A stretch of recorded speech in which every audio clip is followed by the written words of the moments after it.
No worries. Thanks everyone so much for coming. This is a really special event. It's amazing to have Peter, Loranne and Kat here. And thank you so much to Burley Fisher for having us. This feels like a lovely way of celebrating what we've managed to do with Praspar Press in the last, 2 years, but this is our first publishing year. And the way this evening is going to go is we're going to chat for about 45 minutes, and then we'll have time for Q&A at the end. So if something doesn't get covered that you'd really like to ask, or if you have burning questions, do try and remember them or write them down for the end. To kick off, I'm Calleja. I'm the co-publisher at Praspar Press along with Kat Storace. We also have Peter Scalpello and Loranne Vella. I'm going to give them a formal introduction so that you know more about them. So Peter Scalpello is a queer poet and therapist from Glasgow. Their work has appeared in Five Dials, Granta and the London Magazine. Their debut poetry collection, Limbic, is published by Praspar Press. Kat Storace is a writer, literary translator from Maltese and editor. She is the translator of Loranne Vella's What Will It Take For Me to Leave? And is co-founder and co-publisher at Praspar Press. And we have the fantastic Loranne Vella. Loranne Vella is an award-winning Maltese writer, translator and performer based in Brussels. Her short story collection, Mobile Il Jawa, was shortlisted for the National Book Prize of Malta and was published by Praspar Press in English.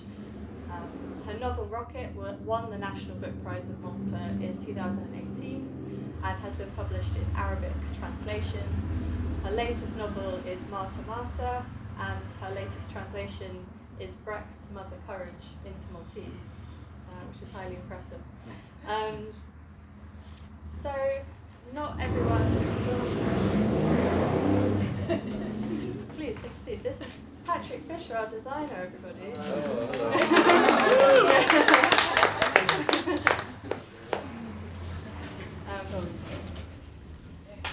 So if you don't know much about Malta or Maltese, we have a very handy introduction in Scintillas' New Maltese Writing 1, which is our annual anthology, which gives a little bit of context to the Maltese literary landscape and also the linguistic landscape.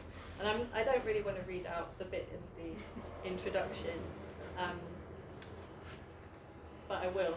Just a little bit, because I know I'll probably get it wrong and then everything will go wrong. So not all readers and publishers might be aware that Malta has a thriving contemporary literary culture.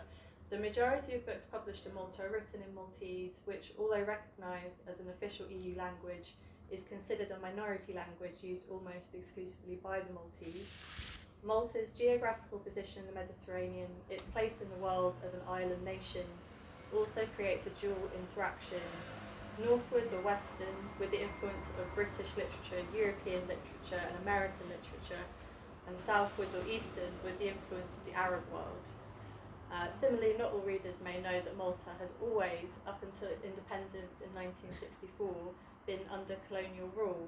Roman, Phoenician,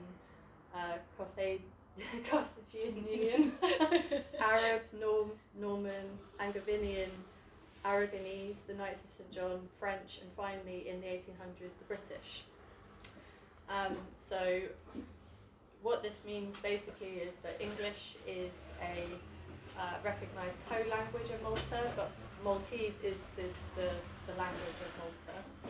And we'll get further into that. So I hope that was an okay bit of initial context, but again, maybe it's something for the questions at the end, if it's not too clear. So already Malta and Maltese has been mentioned many times, as is normal for events celebrating Malta and Maltese literature. But Maltese and our relationship to it is quite different and contrasting. None of us currently live in Malta. Some of us write solely in Maltese or only in English or a mixture of Maltese and English. So to kick off, I wanted to start with you, Kat. Why start a press solely for Maltese literature in the UK? And I mean in the publishing context, but also for you personally, where did this come from? Thanks, Jen. Thanks for the intro as well. As Jen sort of touched on reading that introduction, which we wrote together sort of sometime last year, I am Maltese. I moved to the UK just over 8 years ago, and I have worked in publishing pretty much on and off since I've been here, and I think something that started to bother me more and more was that a lot of my friends and colleagues who I saw day in, day out, and had never come across a Maltese writer, or had never couldn't mention one, had never read any Maltese, and that's no fault of their own. There was no Maltese literature available to them, so it's very hard to read any Maltese writing in English at all in the UK. So I think that sort of stuck with me, and that was something I really wanted to get to the bottom of. While I was working as a publisher, a book landed on my desk one day, and it said translated by Jen Calleja, probably not on the cover, the title page. And I'd not come across the name before, but I could tell from the surname it was a Maltese surname. And so I looked her up, and she was actually doing an English pen event at the time, and introduced myself and sort of had a chat, sort of hit it off straight away, but really immediately realised Jen was coming at this problem that I'd kind of sat with from a different angle, and we decided to do something about it, and I think that's pretty much the rest is history, sort of where the idea of Praspar Press started. As a press, we are sort of dedicated to publishing and helping writers, Maltese writers in the broadest sense, making their work available essentially in English, whether that's in translation or whether they're writing originally in English in the UK. Yeah. And Peter, when you saw the call out for the first anthology, so the anthology is called New Maltese Writing, what made you want to submit to an anthology specifically for Maltese writing? What did you think when you saw the call out?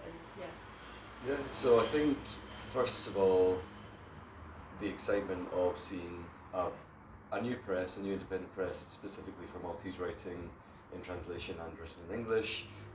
My background is that my dad is Maltese and I was raised in Scotland. My dad isn't in my life, so I've had this kind of interesting relationship with my Malteseness whereby it's always existed. I've visited Malta many times, but I don't have the family contact, I don't have the kind of context per se that is historic and that is a part of me.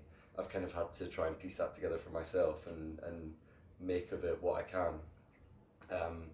And as a writer and in starting to kind of gather together poems for our first collection of poetry, I was thinking a lot about my identity. I was thinking a lot about exploring facets of selfhood and heritage and these kind of things. And I was writing at one point a lot of poems about my Malteseness and my kind of cultural background there. I had a whole kind of family history from the point of view of a cactus at one point, and like that went nowhere. And I think when I saw the call out, the excitement to start with of, oh my god, this is not only introducing me to a community of people who exist and have been writing in Maltese or in English, but it's also an opportunity for me to think about that maybe more seriously and the potential of what my writing about Malta looked like, I think. And at the time I felt like I had the right kind of work for that as well to submit. So it was the excitement really and the coincidence of the timing at which I was writing. Yeah. And Loranne, how important is it for you to be seen as a Maltese writer? How integral is that to you? And you only write in Maltese.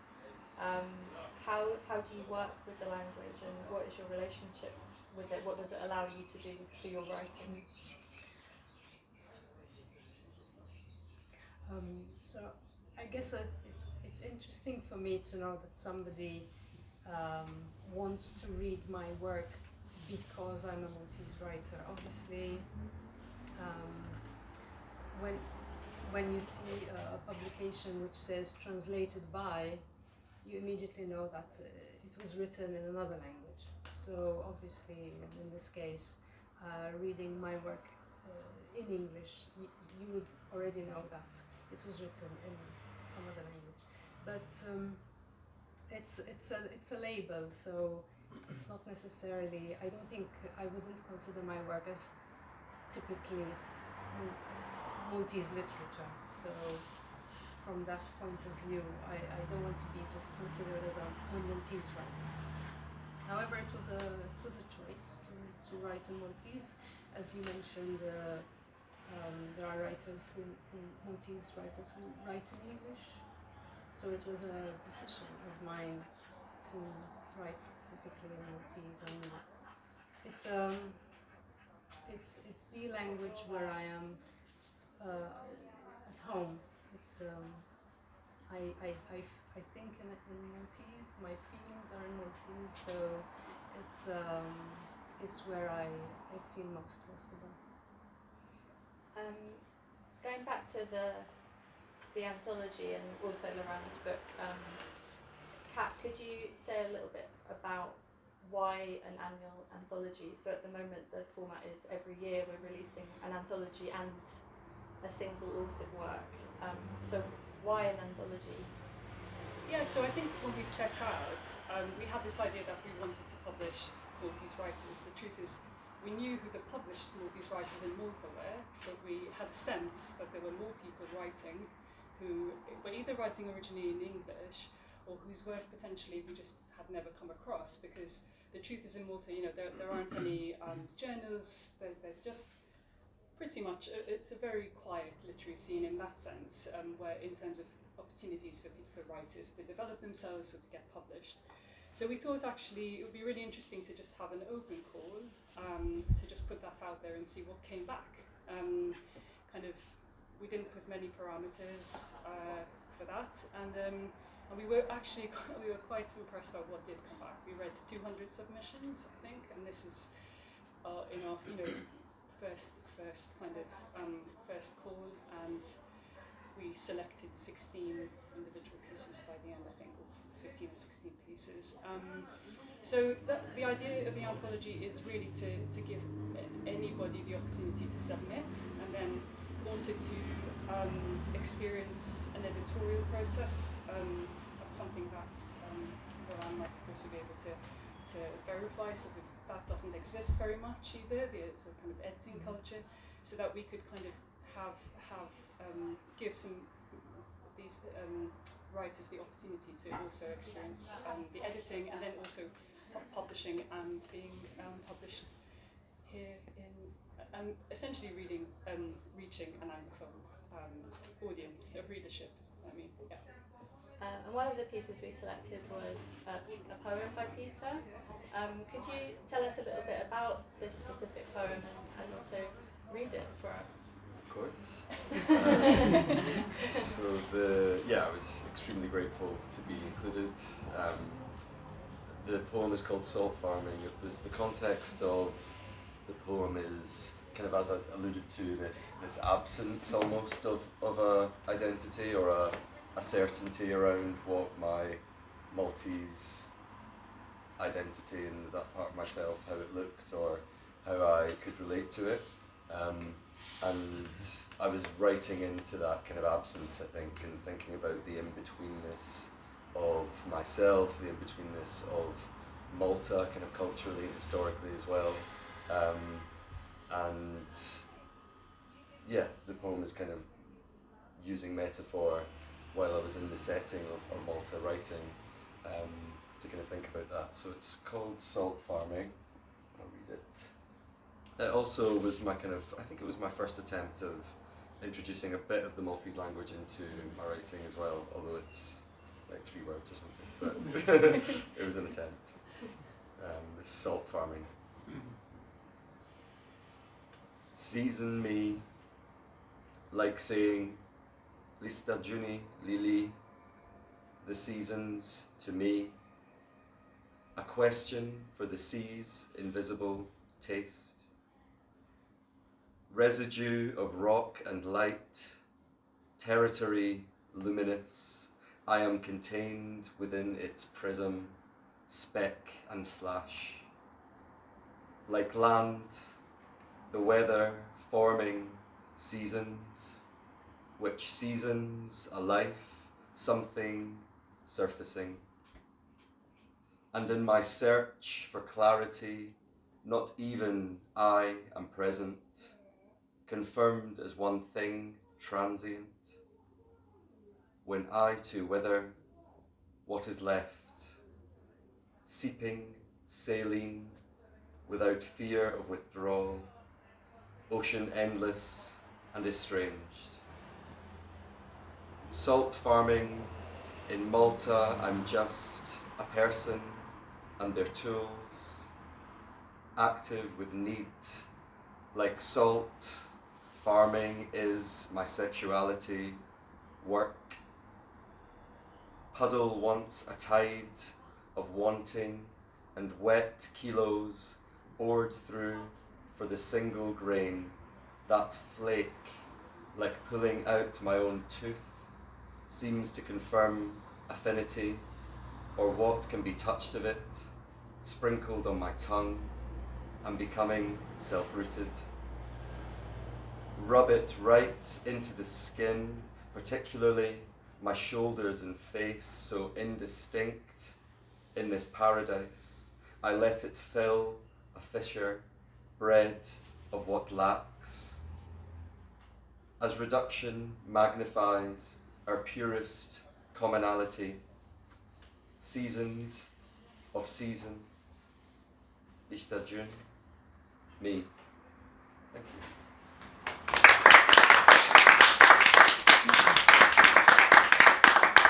Thank you so much. The other book we published simultaneously with New Maltese Writing 1 was Loranne's short story collection, What Will It Take for Me to Leave? Kat, because I can't read Maltese, so my dad is Maltese, but I wasn't brought up with Maltese, it was kind of down to you to make this very important decision of what our first book would be. So how was it that we came to select Loranne's book? What was it about this book and Loranne as a writer that you admired so much?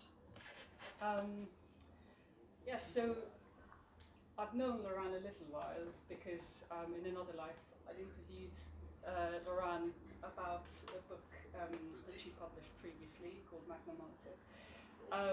And kind of that encounter stayed with me. And so when we had the opportunity to select a book by a published Maltese writer, kind of Loranne was already top of that list for me. I wasn't really familiar with this collection of short stories. I'm more familiar with her novels. Something about it, so it's got also photographs. So if you look at the book itself, so it's filled with black and white photographs inside as well, and something about it and about the title really sort of made me want to read it initially. But after I did read it, I loved this book. I sort of felt quite confident from the start, and Jen was very good to trust me with that. And I think what I love about it and what I love about Loranne's writing, for those who do read Maltese, it's her Maltese writing is incredible. She uses Maltese in such a kind of idiosyncratic way, and it just felt like I really wanted to see what we could do with it and how we could bring this into English. And the other thing is, they're very intimate stories. It's a very quiet book, and I think that really appealed to me personally, and it felt like it would appeal to you too, and it felt like a really good trust, but I think it felt like a really good first book for us to kind of, put our energy behind, and I think we've been right about that, yeah. Definitely. Loranne, could you tell us a bit about writing Mildi Bil Jawar? Where did it come from? Is it very different, do you think, to other books in your oeuvre? Tell us a Yes, definitely. I'm usually more into longer novels, writing novels, and that tend to be long. And the novel I had just finished before writing these stories, called Rocket, it took me 5 years to finish. And during this time, I was actually, things were happening in my life. I had a son, so I was changing, but these characters remained with me for a very long time. And towards the end, or rather, once I finished the manuscript, I said, the next work has to be completely different in every aspect. It has to be short. I don't want just a few characters going through these complicated stories with plots and subplots. So I gave myself this exercise. I said, I have my summer holidays, 4 months. I was still working, so when I say holidays, it's because it's summer. For me, summer means holidays. So I said, I'm going to take some time off and write a story a day. I will just go to a cafe or to a library or on a bench somewhere and look around me and start writing. And whatever I write that day, that's going to be it. I'm not going to be reworking it. It's going to be one story. I go home, it's done. And it worked actually. So this is what I was doing, and I was really getting inspiration. At one point, I went to a cafe and I was looking around me, drinking coffee, looking at pictures of people in plantations, gathering beans. So that inspired me into writing a story, which ended up being called Cup of Coffee. That's it, a cup of coffee. There were other times when I'm simply removing my makeup or brushing my hair, and I'm already thinking like, oh, this could be an idea, and then write it down.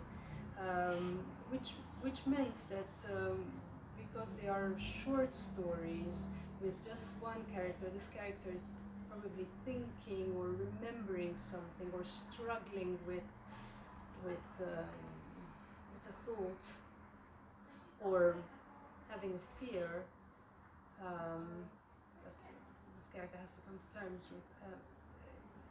This ended up, I was seeing them, I could see that there is something common between all these stories, that they, as you said, that they are intimate, that they're happening to the characters either at home, behind closed doors. These are things that they think about, but they don't share with the people they meet when they go to work, or it's very, very intimate. So little by little, the idea of having them all in one sort of container, which is the collection itself, the book, that came from how it was worked. And then, if I have time to say this, I couldn't find a publisher. It took me a long time to find a publisher, a Maltese publisher for this book. So I used the stories as the basis for a performance.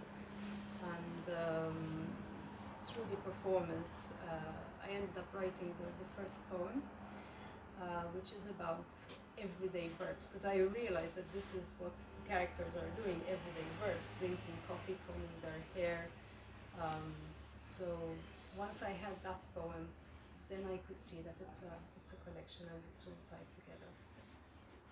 Moving on to translation, starting maybe in an abstract sense. So, Peter, I wanted to ask, what kind of transformation happens when you are writing poetry? And I also wanted to ask if, for you, it's a process of making something comprehensible to yourself or to your readers, or even keeping things incomprehensible to your readers or to yourself. So, yeah, what happens in your writing process? Yeah, I really like that question because it's not something that I've considered with the word translate, right?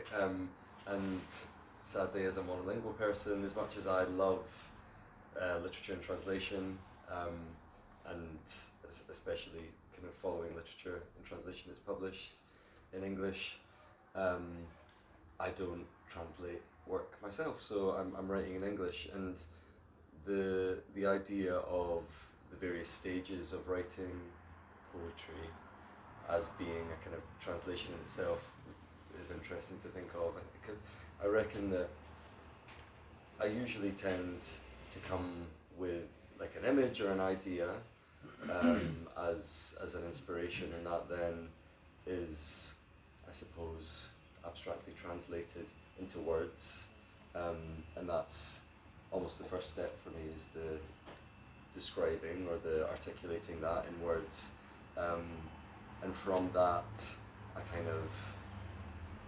transition into form and a conciseness, so looking at how the form can speak to the image or concept, and shifting the wordplay to be more concise or to do something particular in the editing of it, essentially. But there is something in poetry that I think is beautiful in the suggestion of something that isn't articulated fully or that isn't said explicitly. So in the kind of leaving things open to interpretation, I do lean into that, I think. And I think because a lot of my poetry is so personal, it's almost like an unveiling of things to myself a lot of the times in what I'm writing. And that's more to do with how I see myself as a person through the words, as opposed to a direct translation between two languages. But I like the suggestion of the kind of abstract similarity. Yeah. And then I guess moving on to, I was going to use a really technical term then, but let's just say the translation between two different languages. Before translating Loranne's book, Kat, you'd never translated anything, as in you'd never done literary translation before, and then suddenly you're translating a whole book by an author that you admire, his work you admire. What got you to take that step into working on this translation, or being convinced that this was a good thing to do? And I think in the first instance it did arise out of a need, I think, like most things do, which was once we decided on the book, we needed a translator. We didn't really know very many translators from Maltese into English, or any that we kind of felt we could go to straight away. And after quite a few conversations with Jen, I felt sort of like it was something I'd like to try to do, and Jen was incredibly supportive of that. And I think the main thing for me was this was a really collaborative translation, if I can say that. So actually, Jen was my mentor through it as well. So it was really amazing to always have Jen to ask the questions to, and to also just have a sense of what the process would be like, and kind of demystify it, if is really what I mean. And then and kind of work through it slowly, and then just a really good editing process afterwards, and then also having amazing sort of conversations with Loranne about the translation itself. So it really was for me a learning process, but also a very collaborative process, and I think that's something that I really loved about working on this book. And and then Loranne, could you tell us a little bit about what it's like, because you've been translated now a few times, what it's like to be translated in general, but then specifically into English, and specifically by Kat, and also a bit about your own life as a translator, and how this is part of your writing practice, or even if you consider it part of your writing practice. There was a time when it was just enough for me to write in Maltese, and that's it, to be published in Maltese, and it was okay for me. But eventually I realized that this is the readership in Maltese is so small that maybe I became more ambitious. I wanted to be read more. And I realized, some people used to tell me, well, you can write in English. I mean, we are bilingual people, so you can obviously write it, a novel in English, which it was at that point when I realized that maybe I can, or maybe not. I'd rather not. I decided to just write in Maltese, which meant that the solution would be to be translated. And it was at this point when I met Jen the first time at the London Book Fair about 3 years ago, and she did mention this project, Praspar Press, and I said, oh, that would be lovely. Imagine having this possibility for us Maltese writers who write in Maltese but never get translated and never get published abroad, or very little. So I felt that that is a solution. I read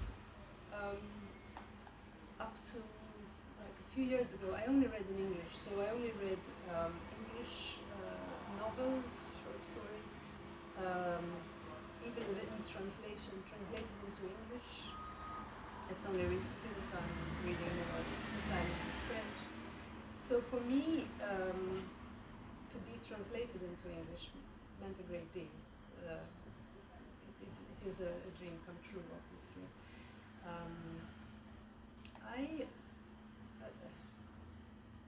The process, the translation process with Kat was amazing, because it was lovely. For me, it's a collaboration. If there's one thing I always believe is that it's that the translator has my permission, definitely, to make the work her own. So I think that came across. That feel free, change words around, change sentences around to make it equivalent into the target language. I try to do the same when I'm translating. Well,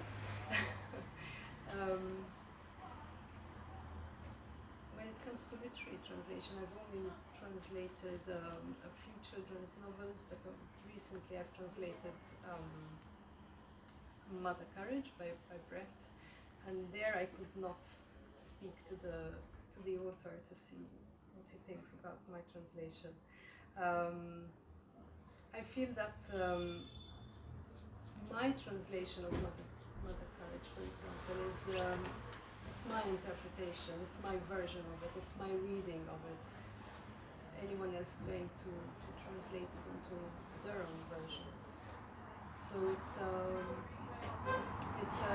translation that reveals a lot about the translator, about the time when it was translated. I feel that is very true about my experience. I'd really like for you now to read a bit from the original book, and then Kat will read from her translation. So Loranne will be reading in Maltese. I don't know if you need to give it a little bit of context, but yeah. Yes, as I mentioned, the way I was writing was going to a cafe, for example, and look around me and get an idea. And one day I went to the same cafe where I wrote about the cup of coffee, so I couldn't write about coffee again. So I grabbed the newspaper and opened it, and the first thing I read was something about Houdini. So I closed it again and said, okay, Houdini. So that was the title. I wrote Houdini. And I wanted to write something about vanishing. Eventually, the title Houdini vanished, and it was replaced by the word Bach. And Bach in Maltese, it's used a lot with children, like when you show a child something and then you make it disappear and you go Bach. not there anymore. It's a word which can be very scary because it represents the void, and this is the story that came out from Houdini. I'm going to read in Maltese, so bear with me. Kat will be reading the translation, so just focus on the sounds. Bah. Xirrit nagħmel biex nitlaq? Hawn min iqum u jitlaq. Iqum filgħodu jilbes jiftaħ il-bieb u joħroġ. U ma jerġax jiġi lura, hekk, bla pjan, bla tħejjija. Jew forsi ħajtu kollha sa dak il-punt kienet fil-fatt ħejja biżżejjed biex junfos l-oħrajn taqbiżlu u jaqbad u jitlaq, hekk, ħabta u sabta. Nitlaq u nħalli kollox warajja, kollox kif inhu. Jien m'iniex it-tip li nqum u nitlaq, jien dak li nagħmel li jieli nawden, nitqalleb, noroq bramel ara u nqum imkebbeb fl-iżgħar asra u jinten. Imbagħad inqatta' jimlex qed ngħid ġimgħat sħaħ, niżen u nkejjel u nqis qabel niddeċidih pass bħal dan.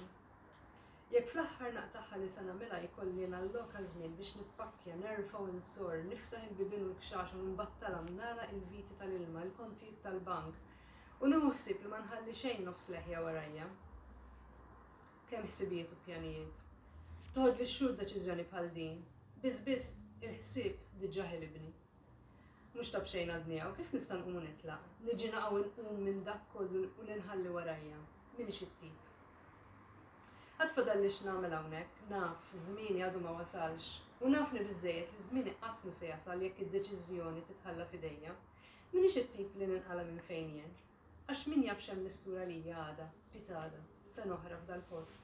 Ilni żmien twil biżżejjed biex inkun nista' ngħid li l-ebda sena mi bħal oħra u li kull sena dejjem ġabet magħha xi bawxxata jew sorpriża xejn mistennija. Qalbi nħossha tħabbat aktar maġla meta jgħadduli ħsibijiet bħal dawn. Jien hawn se nibqa' għalissa. Le, m'iniex it-tip li nqum nitlaq. Imma jekk tibqa' tħares lejja junfos l-oħrajn, għandek nejn tarani nejn. So this is disappearing act in English, and actually this is where the title of the book comes from, so disappearing act. What will it take for me to leave? Some people simply get up and go. They wake up one morning, get dressed, open the door and walk out, never to return, just like that, without a plan, without any preparation. Unless their entire lives up until that moment had all been preparation for when, on a day like any other, having reached the end of their tether, they decided to pack it all in, get up and leave, just like that, out of the blue. Should I go and leave it all behind? Everything as it is? I'm not the get up and leave type. I'm the sort of person who spends their nights worrying, tossing and turning, and then wakes up swaddled in sweat-soaked, reeking sheets, and spends days, no, entire weeks, weighing things up and making the necessary calculations before deciding on a move like this. If I do fix upon going in the end, I'll need to allocate the time to pack, sort through everything, and put it all away, open up the doors and drawers and empty them out, turn off the taps, close bank accounts, and take care not to leave anything behind half-finished. So many thoughts and plans. It would take me months to prepare for a decision like this. I'm already overwhelmed just thinking about it. It's really no wonder I'm still here. How could I ever get up and go? And turn my back on everything I'd leave behind? I'm just not the type. Anyway, I've got unfinished business over here. I'm certain my time hasn't come yet. And I know myself well enough to admit that my time will never come if the decision is left in my hands. I'm not the kind to uproot myself. Because who knows what's in store for me tomorrow, the day after, next year in this place. I've been here long enough to be able to say, with confidence, that no 2 years are the same, and that every year has brought with it its own ordeal or surprise. My heartbeat quickens when I think these thoughts. I'll stay here for the time being. No, I'm just not the type to get up and leave. But if you fix your eyes on me, on a day like any other, there's a chance you'll watch me disappear.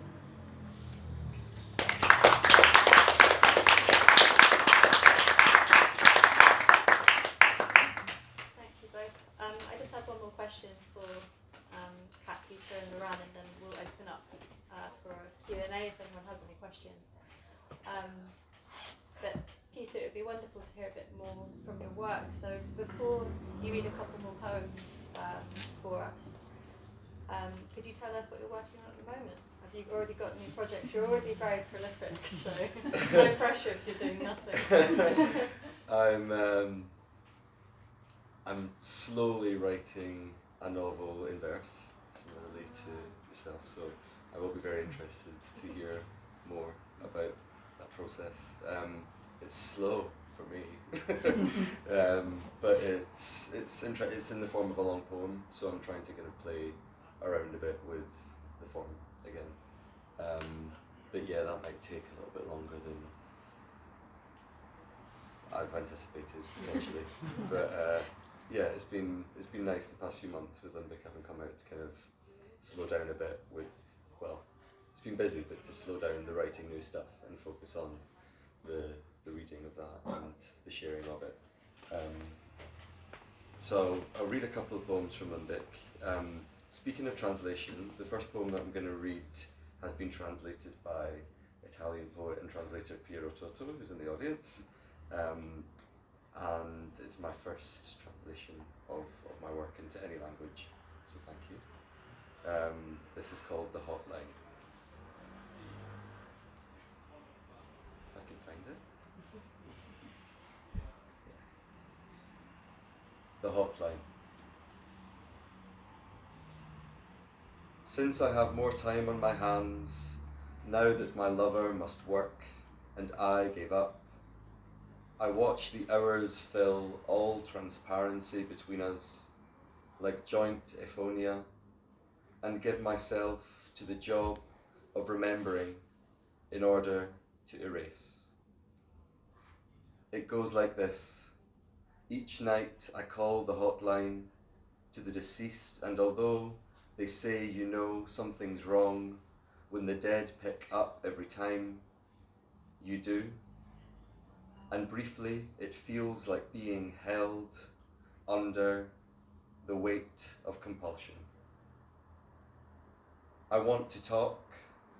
I want to pretend that acute tolerance to living with the undesired and irreversible can be deciduous. When I reach you, you say something kind, followed by something viscerally painful, then something utterly mundane. I just wanted you to know, as knowing is a kind of cruelty, about the boundaries I lack and the surplus of handshakes that ring out of me, about the nights put into Psych Bed 28, and that I lied. I don't have a lover, irid nor decent. I just wondered if you'd heard, as herding is communion, that I am affected by the world and the feeling isn't mutual, that I live with desire to do bad for the repentance that chases action, and I realise now that you did too. Maybe it's a draw. I'm not dead, you answer, and hang up from wherever you are hiding. I wake to the moon behind slaked cloud. Still, the water bends. Thank you. And this last poem is the last poem in the book, in the similar vein of this kind of like searching mode. It's called Be Your Own.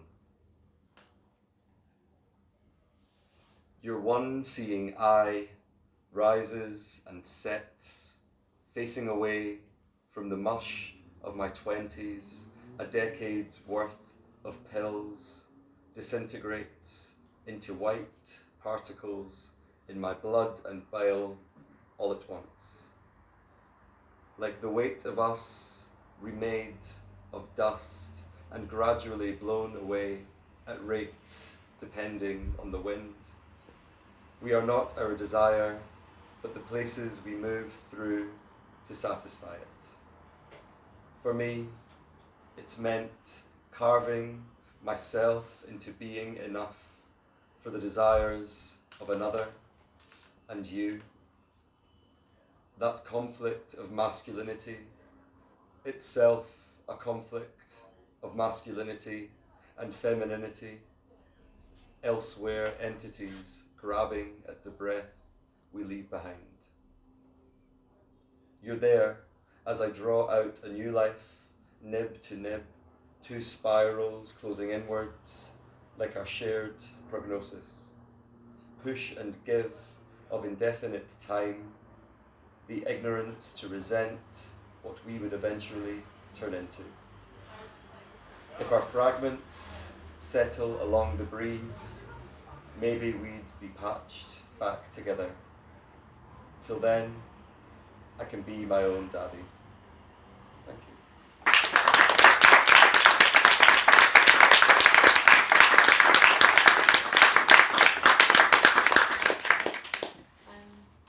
And again, talk about next steps. Kat, could you tell everyone what is next for Praspar Press, and also for you as a translator, if you want to share?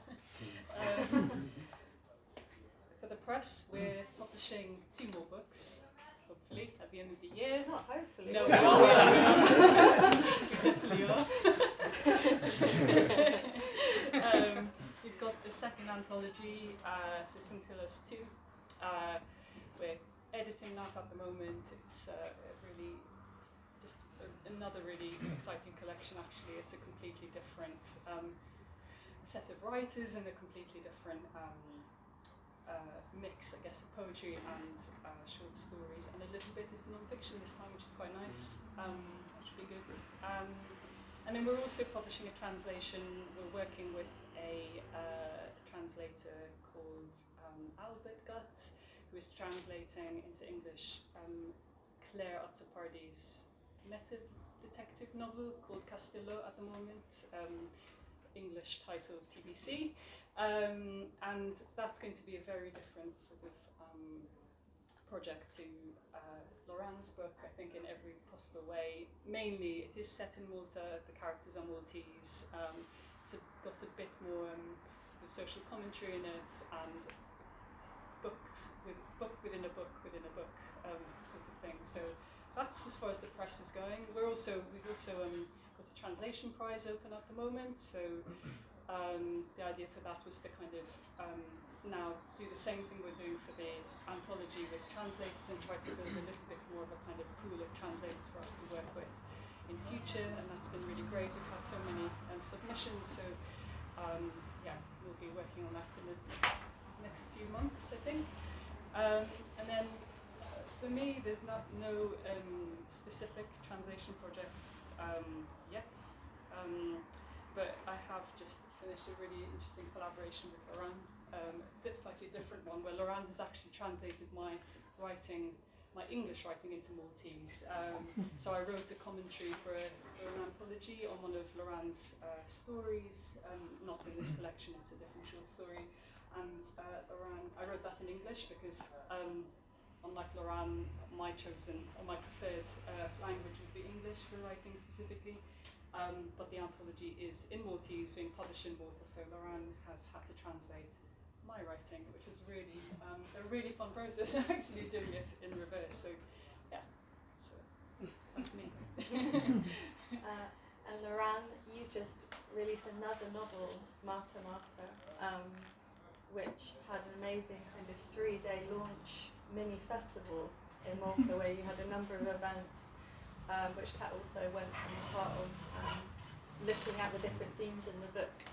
So could you give us a little taste of what the book is, and yeah, what were you writing about with this new book? So the title of the novel is Marta Marta, and in a nutshell, it's